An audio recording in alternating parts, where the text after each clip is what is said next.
जानते हैं कि जल गंगा संवर्धन अभियान जो 30 मार्च से शुरू किया गया था, उसका समापन 30 जून को कल खंडवा में हुआ है। बहुत ही सफलतापूर्वक ये अभियान चला। गर्मी के पूरे महीनों में जितने भी हमारे जल स्रोत हैं उसको नए जो समाप्त हो गए को उसको पुनर्जीवित किया गया है। तालाबों के गहरीकरण, खेत तालाब का चिन्हांकन, फिर खेत तालाबों का निर्माण का कार्य, और अब मानसून में, बरसात में वो सारी संरचनाओं में जल संग्रहण होगा और हमारा ज़मीन का वाटर टेबल रिचार्ज होगा। और जिसकी प्रधानमंत्री जी ने भी पत्र के माध्यम से प्रशंसा की है कि मध्य प्रदेश में बड़े आदर्श तरीके से मुख्यमंत्री के नेतृत्व में जो जल गंगा संरक्षण अभियान का कार्यक्रम हाथ में लिया है, उस प्रकार के अन्य राज्यों को भी इसको फॉलो करना चाहिए, जिससे कि गिरता हुआ भूजल स्तर को हम नियंत्रित कर सकें और पानी की उपलब्धता को सुनिश्चित कर सकें।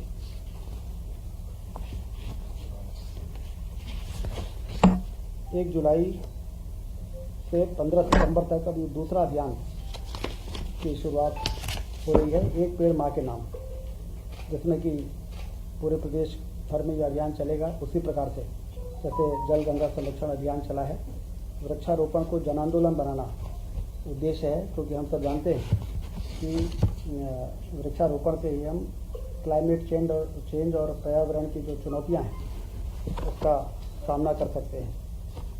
इसलिए इस कार्यक्रम को भी आज मुख्यमंत्री जी ने निर्देश दिया है कि इसको भी पूरी क्षमता के साथ हमें शुरू करना है और इसको पूरा करना है।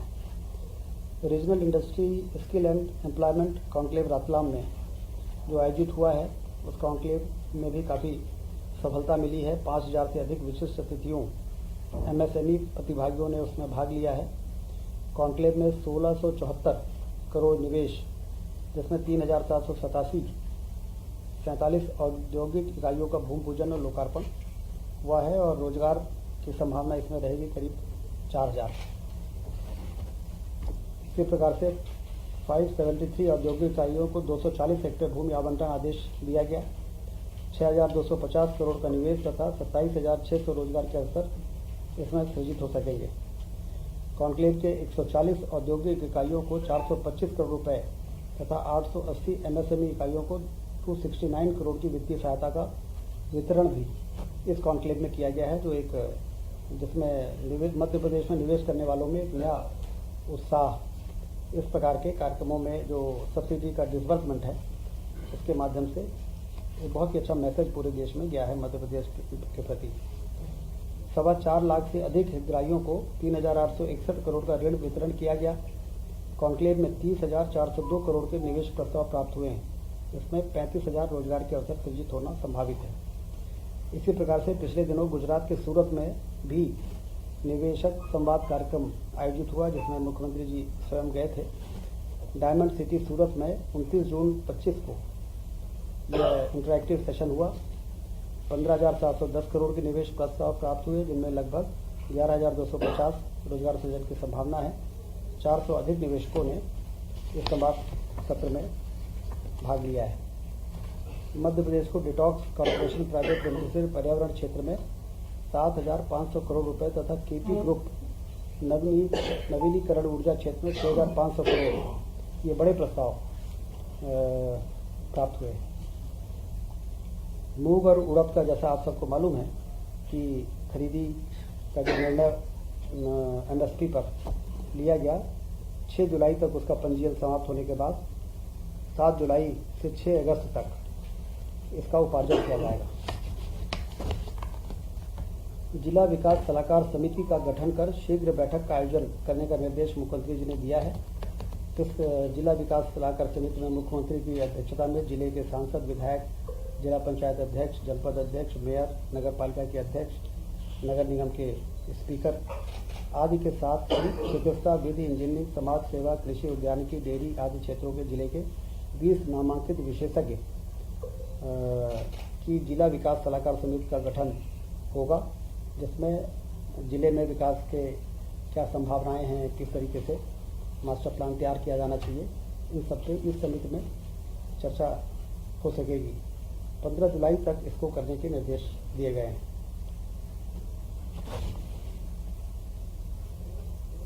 40 साल पुराना कलंक 30 जून को यूनियन कार्बाइड का कचरा का 100% निष्पादन हो चुका है। जो लंबे समय से एक समस्या बना हुआ था, एक मुद्दा बना हुआ था, उसको बहुत ही कुशलता के साथ उसका निष्पादन हो गया। 4 जुलाई को लैपटॉप वितरण युवाओं तक पहुंचने का कार्यक्रम होगा। इसमें लैपटॉप का वितरण भी होगा, साइकिल डिस्ट्रीब्यूशन जो चल रहा है उसका भी कार्यक्रमों में भी भागीदारी होगी। सभी प्रभारी मंत्री, विधायक सब इसमें हिस्सा लेंगे। ऐसा निर्देश मुख्यमंत्री जी ने आज कैबिनेट में दिया है। हाँ, जो 10th पास करके जो मेधावी हैं उनको। आज के कैबिनेट के एजेंडे में मुख्यमंत्री वृंदावन ग्राम योजना को अनुमोदन किया गया है। ये हर विधानसभा में एक ऐसे गांव का चयन किया जाएगा जिसकी पॉपुलेशन न्यूनतम 2000 होगी। उसमें 500 गौवंश कम से कम होने चाहिए और उसमें एक आदर्श ग्राम की परिकल्पना को इस योजना के अंतर्गत साकार किया जाएगा।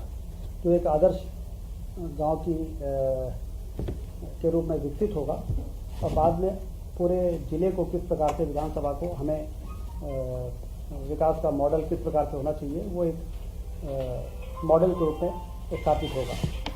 इसमें जो कंपोनेंट हैं, गौशाला होनी चाहिए, ग्राम पंचायत भवन, सामुदायिक भवन, आंगनबाड़ी भवन, स्वास्थ्य केंद्र, स्कूल भवन, यात्री प्रतीक्षालय, सोलर स्ट्रीट लाइट, पुस्तकालय, सर्व सुविधा युक्त आजीविका भवन, ग्रामीण आजीविका, पशु चिकित्सालय, ग्राम तक कनेक्टिविटी, ग्राम के अंतर्गत आंतरिक सड़कें, नाली, सार्वजनिक वितरण प्रणाली की दुकान, गोडाउन। इस प्रकार से 27 ऐसे पॉइंट हैं।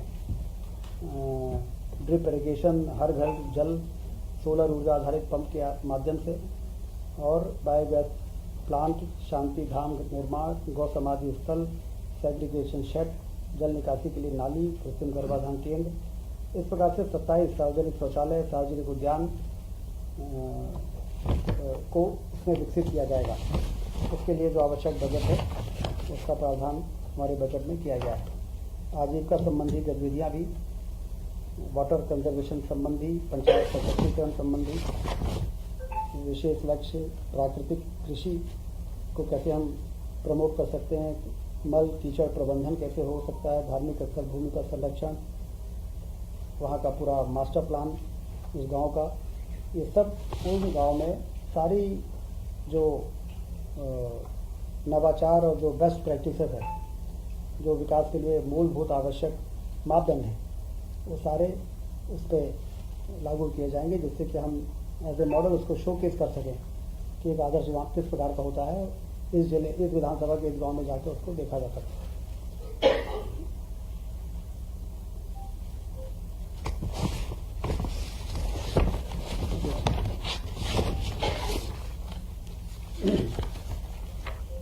प्रधानमंत्री जी, कम से कम 500 गाय होनी चाहिए, जिससे कि गौ पालन को भी एक बल मिले। प्रधानमंत्री सड़क योजना अंतर्गत जो पिछले दिनों सड़कें बनी हैं बहुत व्यापक स्तर पर मध्य प्रदेश में, उसमें उन मार्गों में जो क्षतिग्रस्त पुलों को आइडेंटिफाई किया गया है कि कैसे ऐसे कितने ऐसे पुल हैं जो क्षतिग्रस्त हैं या कन्वर्जेंस में आ जाते हैं, आवागमन प्रभावित हो जाता है। तो इसमें 1766 पुल आइडेंटिफाई हुए हैं पूरे प्रदेश में, जिसके निर्माण में 4572 करोड़ रुपए की सैद्धांतिक स्वीकृति आज कैबिनेट ने दी है। 5 वर्षों में उन सारे पुलों का निर्माण होगा। राज्य के बजट से 100% ये राशि उपलब्ध कराई जाएगी। ये एक बड़ा काम आज कैबिनेट में निर्णय हुआ है। 5,500 करोड़, 4,572 करोड़, 1766 पुल। इसके बनने के बाद ग्रामीण क्षेत्रों में आवागमन की सुविधा में काफ़ी सुधार। ये MPRRD है, ग्रामीण विकास विभाग का ये कार्यक्रम रहेगा। पिछड़े वर्ग के जो छात्रावास हैं उसमें मेस संचालन की सैद्धांतिक स्वीकृति दी गई है, जिसमें 108 छात्रावास हैं, 9000 विद्यार्थी हैं, 14 करोड़ इसमें धनराशि अनावर्ती व्यय आएगा, 17 करोड़ आवर्ती व्यय आएगा, टोटल 31 करोड़ का प्रोविजन है। क्या संचालन के एक बार जो ओबीसी हॉस्टल्स हैं उसमें मेस संचालन के लिए मेस मतलब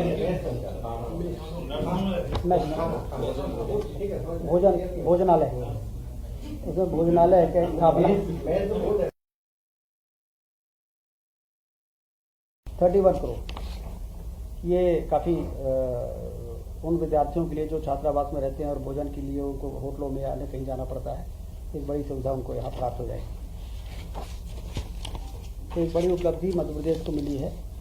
राष्ट्रीय रक्षा विश्वविद्यालय जो गांधीनगर में है, उसका कैंपस भोपाल के लिए स्वीकृत हुआ है। और अभी ये जो हमारा राजीव गांधी विश्वविद्यालय है, टेक्नोलॉजी यूनिवर्सिटी है, उसमें 10 एकड़ ज़मीन इनके लिए रिजर्व किया गया है। और जब तक इनका अपना भवन नहीं बन जाता तब तक आरजीपीवी में ही उनको एरिया दिया जाएगा शुरुआत करने के लिए। बाद में फिर रक्षा विश्वविद्यालय का वो भवन बन के तैयार होगा 10 एकड़ में, और वो कैंपस यहाँ पे शुरू होगा। इससे काफ़ी लाभ है। राष्ट्रीय सुरक्षा के क्षेत्र में रोजगार एवं कौशल के लिए हमारे बच्चों को मौका मिलेगा। विशिष्ट उच्च शिक्षा के केंद्र के रूप में मध्य प्रदेश की प्रतिष्ठा में वृद्धि होगी। राज्य और राष्ट्रीय स्तर की संस्थाओं के मध्य सहयोग में भी वृद्धि होगी। एक बड़ी उपलब्धि हायर एजुकेशन के क्षेत्र में हमको मिलेगी।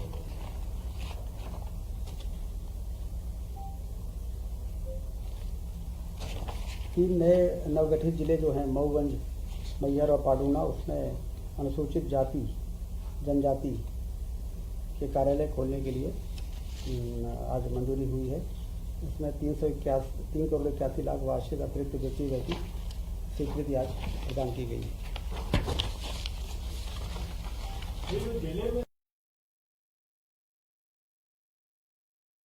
मंत्री रहेंगे, प्रभारी मंत्री उसके उपाध्यक्ष रहेंगे और बाकी वो सारे मेंबर्स रहेंगे। और मुख्यमंत्री के अनुपस्थित में प्रभारी मंत्री उसकी अध्यक्षता करेंगे। और मुख्यमंत्री भी समय समय पे सभी जिलों के, क्योंकि जिला योजना समिति में सारे निर्वाचित सदस्य होते हैं, अधिकारी होते हैं, लेकिन समाज के हर क्षेत्रों में जो विशिष्ट लोग हैं जिनको काफ़ी लंबा अनुभव होता है, उनके सुझाव विचार जिला योजना समिति में आ नहीं सकते। तो इसलिए मुख्यमंत्री जी ने एक नया ये जिला सलाहकार समिति, विकास और सलाहकार समिति बनाई है। इसमें हम उन लोगों को भी बुलाएंगे, डॉक्टर्स हैं, इंजीनियर्स हैं, प्रबुद्धजन हैं, और जिले के संपूर्ण विकास के लिए क्या होना चाहिए उनके विचार भी आएंगे सुझाव के रूप में, जिसको कि इम्प्लीमेंट करने में फिर प्रशासन और शासन कार्रवाई कर सकेगा।